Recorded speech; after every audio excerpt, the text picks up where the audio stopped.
استخارہ کہتے ہیں خیر طلب کرنے کو. یہ باب استفعال سے جب کوئی آتا ہے، استنصار مدد حاصل کرنا، مدد لینا، استخارہ خیر طلب کرنا، خیر حاصل کرنا. اور اس کی ایک دعا جو ہے وہ ایسی ہے کہ جو حضور نے، صحابہ کہتے ہیں، ہمیں ایسے سکھائی جیسے قرآن، یعنی اتنے اہتمام کے ساتھ وہ دعا سکھائی. وہ دعا پڑھتے رہنا یہ ایک مستقل گویا کہ انسان کا استخارہ ہونا چاہیے. اس کے معمولات کوئی بھی مسئلہ درپیش ہے تو آدمی دعا کرے، اللہم انی استخیرک بعلمک واستقدرک بقدرتک. اے اللہ میں تیرے علم سے خیر مانگتا ہوں اور تیری جو قدرت ہے اسی سے قدرت چاہتا ہوں کہ مجھے بھی کچھ طاقت حاصل ہو جائے. اللہم انی استخیرک بعلمک واستقدرک بقدرتک واسألک من فضلک العظیم، اور مانگتا ہوں تجھ سے تیرا بہت بڑا فضل. اللہم ان کنت تعلم ان ھذا الامر خیر لی فی دینی ومعاشی وعاقبۃ امری. اے اللہ تیرے علم میں اگر یہ کام جو میں کرنے چلا ہوں یا یہ رشتہ جو ہم کو تجویز کر رہے ہیں، اگر تیرے علم میں یہ ہے کہ یہ ہمارے لیے دین اور دنیا اور آخرت کے اعتبار سے بہتر ہے، فقدر ہو لی، تو وہ ہمارے لیے اس کو ہمارے لیے آسان کر دے، میسر کر دے. میسر ہو لی، اسے ہمارے لیے آسان کر دے. ثم بارک لی فی، اور پھر اس میں ہمیں برکتیں عطا فرما. وَإِن كُنتَ تَعْلَمُ أَنَّ هَذَا الْأَمْرَ شَرٌّ لِّي فِي دِينِي وَمَعَاشِي وَعَاقِبَةِ أَمْرِي، اور اگر تیرے علم میں یہ ہے کہ یہ کام ہمارے لیے شر ہے، برائی ہے، دین میں بھی، دنیا میں بھی اور عاقبت کے اعتبار سے بھی، فَاصْرِفْهُ عَنَّا یا عَنِّي، تو پھر اس کام کو مجھ سے دور کر دے. وَاصْرِفْنِي عَنْهُ، اور مجھے اس سے دور کر دے، اسے مجھ سے دور کر دے. وَاقْدُرْ لِي الْخَيْرَ حَيْثُ كَانَ ثُمَّ أَرْضِنِي بِهِ، اور اللہ خیر جہاں بھی ہو تیرے علم میں وہ ہمارے مقدر میں کر دے اور پھر ہمیں اس کے اوپر راضی بھی کر. تو یہ استخارہ تو بہت ہی عمدہ بات ہے اور یہ تو ہمیں اکثر معاملے میں کرنا چاہیے. البتہ وہ استخارہ نکالنا، یہ فلاں سے استخارہ نکال رہے ہیں، فال نکال رہے ہیں، پھر استخارے میں یہ سمجھنا کہ پھر یہ دعا مانگ کر 2 نفل پڑھ کے سو جاؤ تو خواب میں ضرور کوئی اشارہ ملے گا، ان چیزوں کا کوئی ثبوت نہیں ہے میرے علم کی حد تک. احادیث میں یہ سن، بہرحال اگر اللہ تعالیٰ اشارہ کر دے کوئی خواب کے اندر تو بھی کوئی بعید بات تو نہیں ہے. لیکن یہ کہ اصل میں دعا استخارہ جو ہے بس وہ ہے اصل استخارہ، اور وہ بہت عمدہ چیز ہے، اور وہ ایمان کے عین مطابق کہ اللہ ہم نہیں جانتے، تو جانتا. ہم شارٹ سائٹڈ ہیں، ہمیں یہ چیز اچھی لگ رہی ہے، ہمیں پتہ نہیں شاید اس کے پیچھے کوئی بری چیز چلی آ رہی. قرآن نے کہا ہے فَعَسَىٰ أَن تَكْرَهُوا شَيْئًا وَهُوَ خَيْرٌ لَكُمْ وَعَسَىٰ أَن تُحِبُّوا شَيْئًا وَهُوَ شَرٌّ لَكُمْ وَاللَّهُ يَعْلَمُ وَأَنتُمْ لَا تَعْلَمُونَ. ہو سکتا ہے تم کسی چیز کو برا سمجھو حالانکہ اسی میں تمہارا خیر ہو، اور ہو سکتا ہے تم کسی چیز سے محبت کرو حالانکہ اس میں تمہارے لیے شر ہو. اللہ جانتا ہے، تم نہیں جانتے. تو اسی کو کہتے ہیں تفویض الامر الی اللہ، اپنا معاملہ اللہ کے حوالے کر دو. اللہ تو اگر اسے ہمارے لیے خیر سمجھتا ہے تو آسان کر دے، اگر شر سمجھتا ہے تو ہم سے دور کر دے.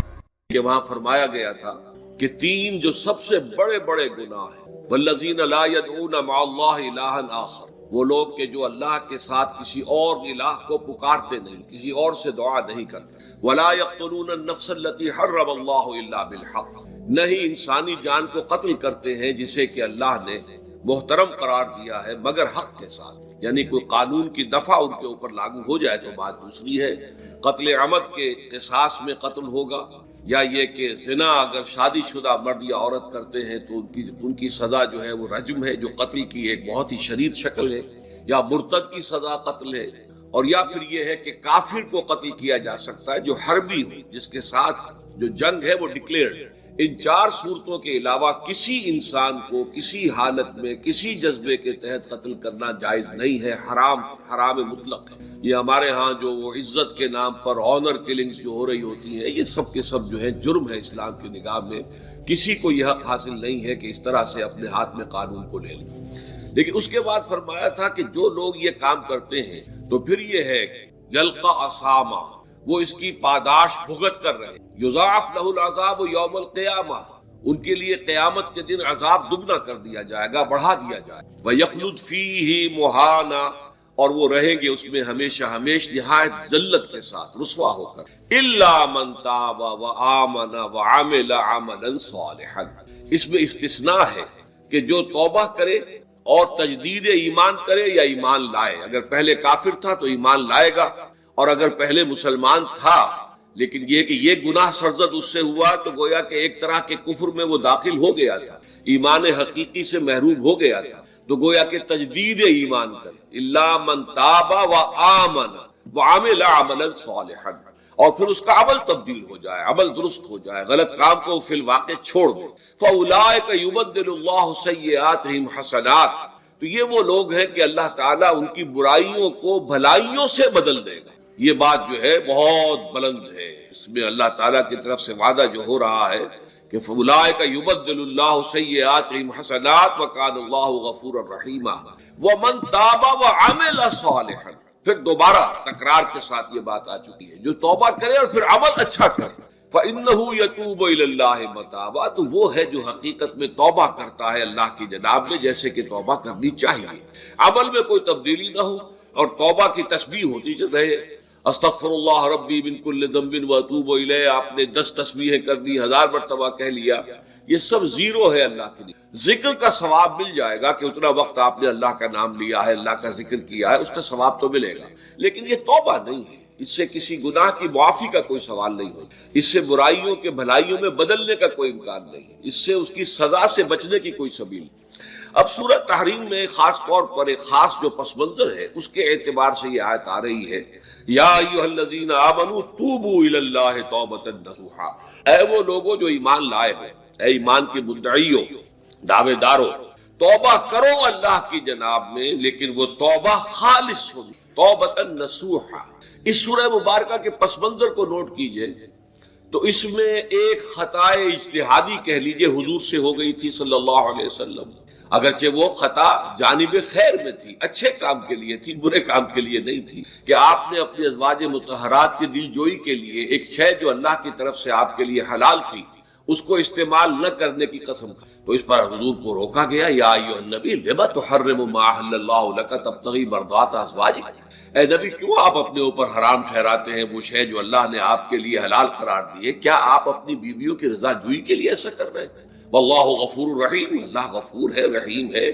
اللہ نے آپ کی اس خطا سے درگزر کیا ہے، لیکن قد فرض اللہ لکم تحلۃ ایمانکم، اللہ تعالیٰ نے راستہ تمہارے لیے کھول دیا ہوا ہے کہ ایسی قسموں کو کھولا جا سکا جس کے لیے کہ سورہ مائدہ کے اندر کفارہ دے دیا، تو گویا کہ حضور کو یہاں حکم دیا جا رہا ہے کہ آپ اپنی اس قسم کا کفارہ دیجئے، قسم کا، اور یہ جو قسم ہے اس کو کھول دیں۔ نمبر 2 پہ پھر 2 ازواج مطہرات کا معاملہ آیا کہ حضور نے ایک راز کی بات کہی ایک زوجہ محترمہ سے، لیکن انہوں نے وہ راز جو ہے وہ دوسری زوجہ محترمہ کو پہنچا دیا جن میں زیادہ آپس میں قریبی تعلق تھا، تو گویا کہ یہ بھی ایک طرح سے خیانت ہو گئی، اس لیے کہ راز جو ہے وہ تو ایک امانت ہوتا ہے، اور خاص طور پر عائلی زندگی میں میاں بیوی کے درمیان کے جو معاملات ہوتے ہیں وہ تو بہت ہی رازداری پر مبنی ہوتے ہیں، اس لیے ان میں سے کوئی چیز جو ہے جس کو خاص طور پر کہا گیا ہو کہ یہ ایک راز کی بات ہے جو تم سے کہہ رہا ہوں، کسی اور سے کہنا نہیں ہے، تو اس میں جو غلطی ہوئی ہے وہ بھی ایک بڑی غلطی تھی حضرت عائشہ صدیقہ رضی اللہ تعالی عنہا ان کی۔ تو ان دونوں کے پس منظر میں پھر تیسری بات آئی کہ اہل ایمان اگر تم غافل ہو اپنے اہل و عیال کی طرف سے اس اعتبار سے کہ ان کا کردار کیسا بن رہا ہے، وہ اللہ کے بندے ہیں یا کوئی غلطیاں کر رہے ہیں، خطا کر رہے ہیں، تو دیکھو یہ تم ان کے ساتھ جو ہے وہ محبت نہیں کر رہے، عداوت کر رہے ہو، اس لیے کہ تمہاری اس نرمی، تمہاری اس شفقت اور ان محبت کے اندر اس درجے بڑھ جانا کہ اس میں اللہ تعالیٰ کے جو حرام کردہ امور ہیں ان میں بھی تم ملوث ہو جاؤ، تو یہ گویا کہ در حقیقت تم اپنے آپ سے بھی دشمنی کر رہے ہو اور ان سے بھی دشمنی کر رہے ہو، اپنے آپ سے دشمنی کر رہے ہو کہ تمہاری عاقبت خراب ہوگی، ان سے دشمنی کر رہے ہو کہ ان کی اگر تربیت غلط ہو جائے گی تو گویا کہ وہ جہنم کا نوالا بنے۔ اب اس 3 چیزوں کے پس منظر میں فرمایا جا رہا ہے، یا ایھا الذین آمنوا توبوا الی اللہ توبۃ نصوحا، اے ایمان والو، اے ایمان کے دعوے دارو، اللہ کی جناب میں توبہ کرو، لیکن توبہ خالص نصوحا۔ پہلی بات تو یہ جانیے، میں نے بھی یہ یقیناً پہلے بھی عرض کیا ہوگا لیکن دہرانے میں کوئی حرج نہیں ہے، عربی زبان میں یہ 2 الفاظ بہت قریب ہیں، آبا یعوب اوبن اور تابا یتوب توبن یا توبتن۔ آبا یعوب اوبن بھی ہوتا ہے واپس لوٹنا، لیکن یہ ہے کسی یعنی مادی چیز کی طرف سے واپس لوٹنا، ایک ہے تابا یتوب توبن یا توبتن، وہ کسی فعل سے، معنوی چیز سے پلٹ آنا، لوٹ آنا۔ چنانچہ ایک بڑی پیاری جو دعا حضور صلی اللہ علیہ وسلم مانگا کرتے تھے، آپ کی مسنون دعاؤں میں سے ہے، جب آپ سفر پر گئے واپس گھر آئے تو گھر میں داخل ہوتے ہوئے آئبونا تائبونا لربنا حامد، ہم پلٹ کر آ گئے ہیں سفر سے، وطن سے میں پہنچ گئے ہیں، گھر میں داخل ہو رہے ہیں اور ہم اس حال میں بھی اپنے رب کی جناب میں توبہ بھی کر رہے ہیں، رجوع کر رہے ہیں اللہ کی جناب میں، اور اپنے رب کی حمد کرتے ہوئے داخل ہیں۔ آئبونا تائبونا لربنا حامدون۔ اسی طرح آپ بازار جائیں، اس کے بعد اپنے گھر میں داخل ہوں تو یہ دعا پڑھیں، تو یہ گویا یہ بہت ہی ایک یوں سمجھیے مبارک، بہت سی اس کے اندر برکات ہوں گی۔ تو اس میں بھی لفظ آبا یعوب اوبن، تابا یتوب توبن، یہ دونوں کے بہت قریب آ گئے۔ آئبونا تائبونا لربنا حامدون، توبو الی اللہ۔ اب الہ کو نوٹ کیجئے، یہ توبہ کا لفظ بھی بہت سے ایسے الفاظ میں سے عربی زبان کے، جیسا کہ اس سے پہلے ہم دیکھ چکے ہیں کہ ایک لفظ ہے رغبہ، رغبہ رغبت جسے اردو میں ہم بولتے ہیں۔ رغبہ الہ ہوگا تو کسی شے کی طرف رجحان ہونا، اس کی طرف پیدا ہو جانا، اس کی خواہش پیدا ہو، اور رغبہ عن ہوگا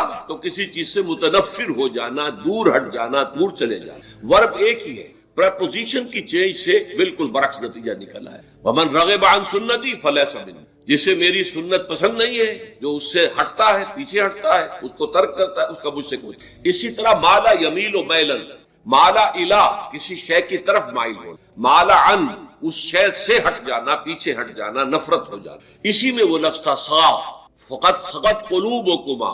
تمہارے دل جو ہے وہ تو مائل ہو ہی گئے ہیں۔ سغا بھی الہ ہوگا تو اس کے معنی کسی شے کی طرف مائل ہو جانا، عن ہوگا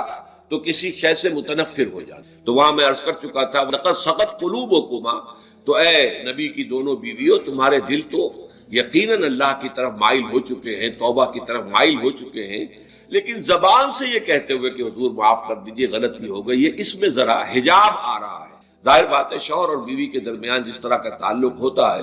تو اس میں یہ کہ بسا اوقات اپنی غلطی کو واضح الفاظ میں تسلیم کرنے میں کچھ ہچکچاہٹ سی ہوتی، تو وہ ایک کیفیت تھی کہ تمہارا دل تو مائل ہو چکا ہے، لیکن یہ کہ تم ذرا زبان سے بھی کہو، اقرار کرو۔ اسی طریقے سے یہ لفظ توبہ ہے، توبہ الہ ہے، کسی کی جناب میں توبہ کرنا۔ جب اللہ تعالیٰ کی طرف توبہ کا لفظ آئے گا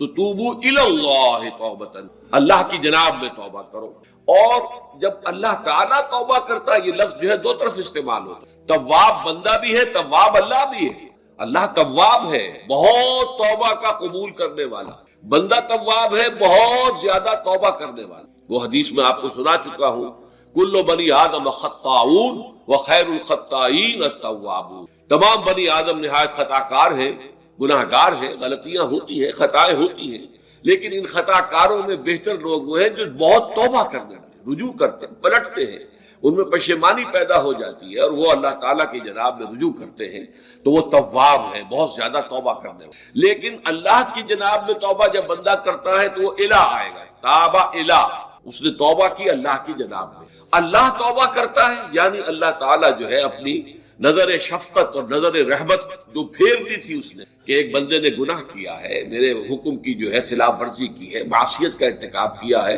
تو اللہ تعالیٰ اپنی رحمت اور شفقت کی نگاہ اس سے ہٹا لے۔ لیکن جب بندہ توبہ کرتا ہے تو پھر اللہ تعالیٰ بھی رجوع فرماتا ہے اور اپنی شفقت اور رحمت اور مغفرت کے ساتھ بندے کی جانب متوجہ ہو۔ لیکن وہاں تابع علی آئے گا، تم علینا، اے پروردگار ہماری توبہ کو قبول فرما، وہ الہ کے ساتھ آئے۔ ہم جب توبہ کریں گے تو وہ الہ کے ساتھ آئے۔ تو یہاں فرمایا توبو الی اللہ، اللہ کی جناب میں توبہ کرو، پلٹو، رجوع کرو،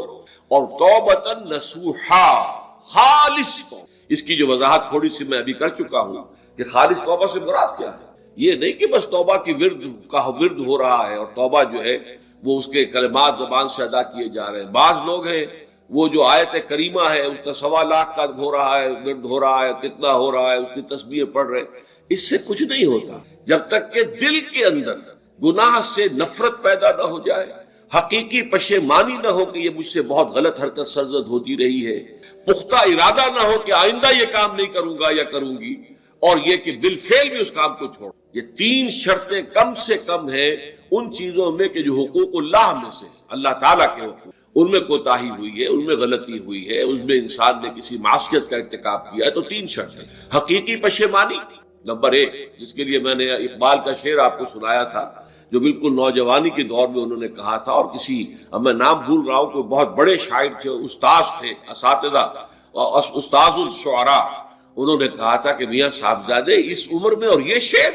اس قدر اونچا شعر ہے کہ موتی سمجھ کے شان کریمی نے چن لیے قطرے جو تھے میرے عرق انفعال کے، انفعال کہتے ہیں شرمندگی کو، کہ میں جب شرمندہ ہوا کہ میں اللہ کی جناب میں یہ کیا حرکت کر بیٹھا، تو اس سے میرے پیشانی پر جو پسینے کے قطرے رونما ہوئے، اللہ تعالیٰ نے ان کو موتی سمجھ کے چن لیا۔ اللہ تعالیٰ کو بندے کی توبہ سے اتنی خوشی ہوتی ہے۔ وہ حدیث بھی میں آپ کو سنا چکا ہوں کہ تم اندازہ کرو، ایک شخص ہے کہ جو ایک ریگستان میں لقودق صحرا میں سفر کر رہا تھا، اس کا ایک اونٹ تھا جس پر وہ سفر کر رہا تھا، اسی پر اس کا جو بھی راستے کا کچھ کھانا وانا تھا، خوراک تھی، وہ بھی اس کی پوٹلیاں بھی تھی اور پانی کی چھاگل بھی بندھی ہوئی تھی۔ تھوڑی دیر کے لیے وہ ایک درخت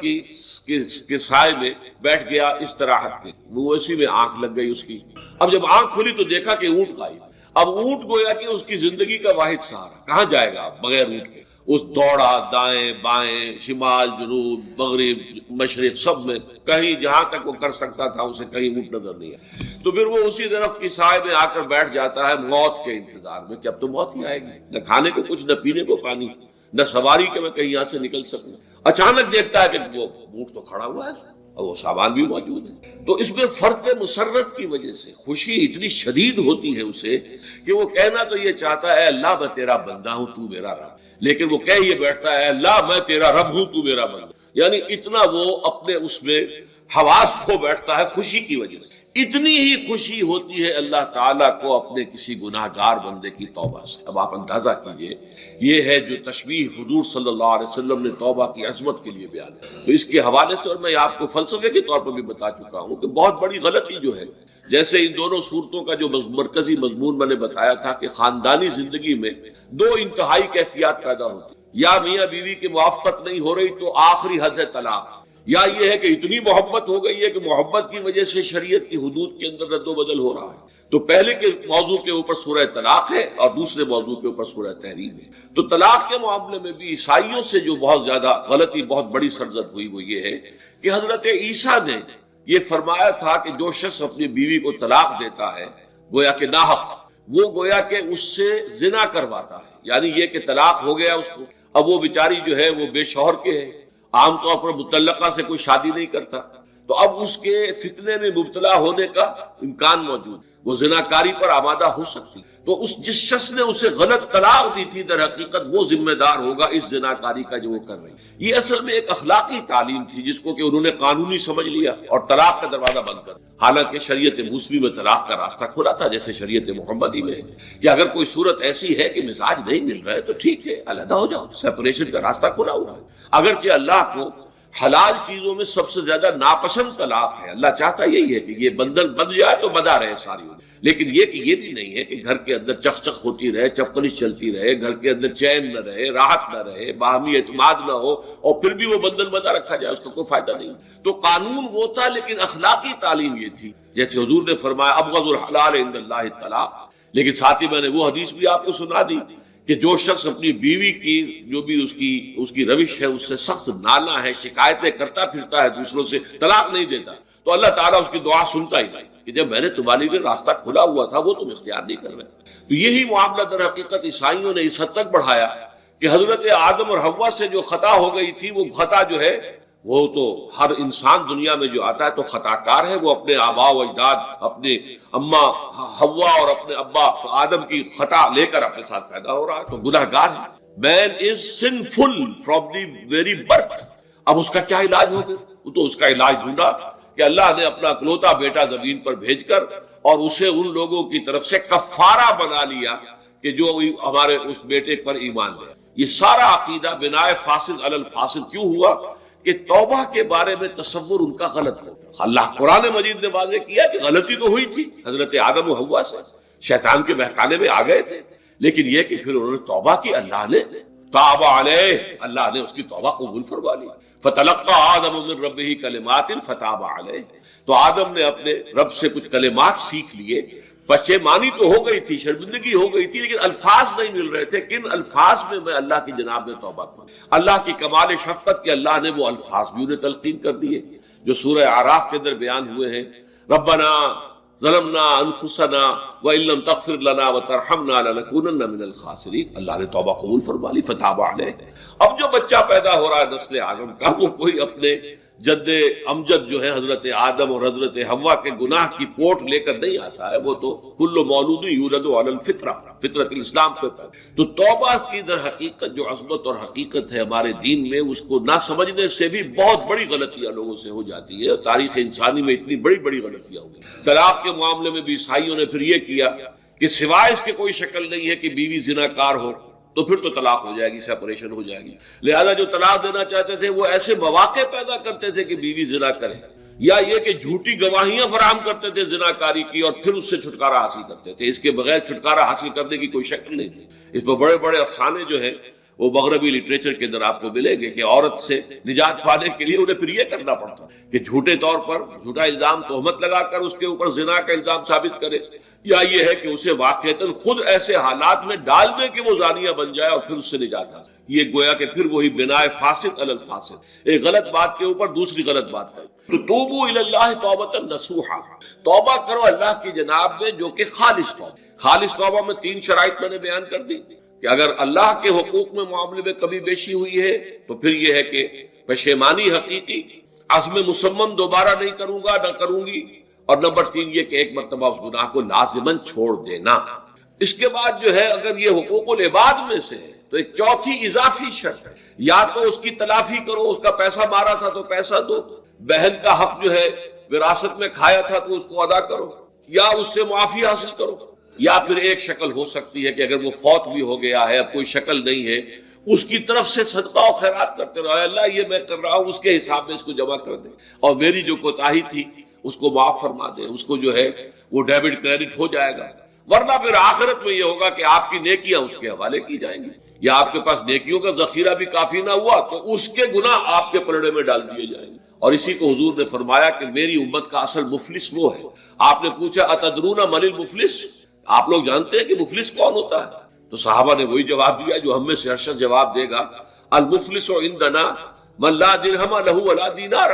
ہمارے نزدیک ہم مفلس اس کو کہتے ہیں جس کے پاس درہم و دینار نہیں ہے، روپیہ پیسہ نہیں ہے۔ حضور نے فرمایا نہیں، میری امت کا مفلس وہ ہوگا جو قیامت کے دن حاضر ہوگا، بہت سی نمازوں کی وہ پنڈ لے کر آئے گا، وہ گٹھڑی لے کر آئے گا، گٹھڑا لے کر آئے گا، اور روزوں کا اور اس کا اور حجوں کا